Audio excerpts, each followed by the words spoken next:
I need to talk about Abba Agil, sometimes referred to as Abdul Agil. Abba was a real physical person who went to Paul Lawrence Dunbar High School with me and graduated in 2008. I have the prom photo showing him standing right next to me, Curtis Madison, and Dallas William Gregory Mann. He was in the friend group for years. He lived at the Gibson Avenue house. He hung out at the Simpson Avenue apartment. He was best friends with Curtis Madison and very close friends with Paul Finley. He existed in real life, but the identity and backstory the network built around him was pure manufactured kayfabe. They gave him the perfect exotic criminal outsider persona. Libyan immigration family that supposedly arrived in Kentucky in the 1980s. Statistically, very unusual. Libyan immigration to Kentucky was almost non existent. Father, supposedly a Muslim engineer at Lexmark. Then the big dramatic criminal legend. He was growing weed in the Gibson Avenue house together with Eric Marshall, and Steve Simon was also involved and present at that house.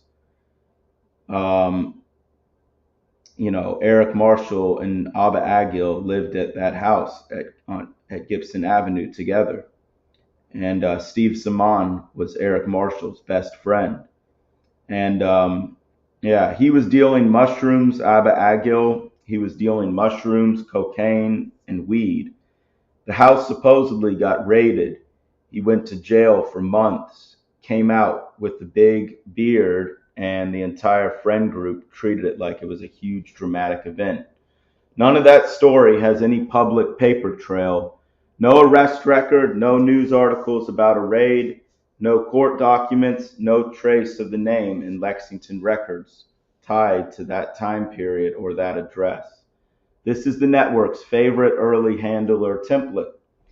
Take a real body who is already the right age and already in the target's orbit, then layer on a memorable, hard to verify backstory that combines exotic outsider with dangerous criminal edge. Have the entire crew reinforce the legend in real time so it feels completely real to the target. Abba's specific job inside the Dunbar crew was degeneracy promoter and substance gateway. From 2009 to 2010, Abba and Curtis Madison secured a cheap apartment on Simpson Avenue, right behind Buffalo Wild Wings, just off, um, South Broadway.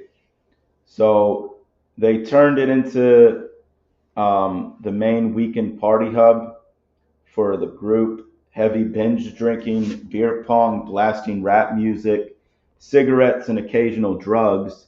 They pushed alcohol hard while restricting weed, even though alcohol damaged me far more. ABBA was the one who made degeneracy feel cool and normal. He constantly talked about casual sex.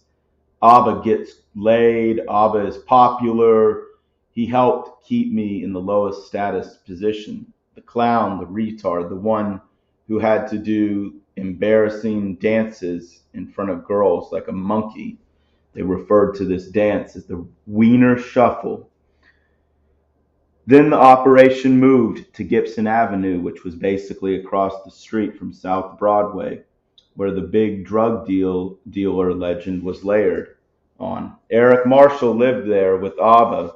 Eric Marshall was also the one whose dormitory on Sports Center Drive / Woodland Avenue next to the University of Kentucky campus is where the stair incident happened. The night Mike Briggs threw me down a full flight of stairs, I blacked out with a concussion, and Steve Simon was right there helping manage the aftermath. This was never random teenage life. This was a coordinated escalation. The network used real houses as controlled hubs. Simpson Avenue apartment for the heavy drinking phase, Gibson Avenue house for the criminal theater phase, while building dramatic legends around real people to keep me destabilized, trauma bonded, and trapped inside their orbit from my mid teens through college. Abbot Agil was not just one of the guys, he was a deliberate handler whose role was to push me deeper into alcohol, low status, humiliation, and the illusion of cool party culture while making sure I never broke out and started thinking independently. The fact that the entire dramatic backstory has zero public evidence, while the physical person, the houses, and the locations were real, is one of the cleanest examples of how the network built the Dunbar 2008 crew.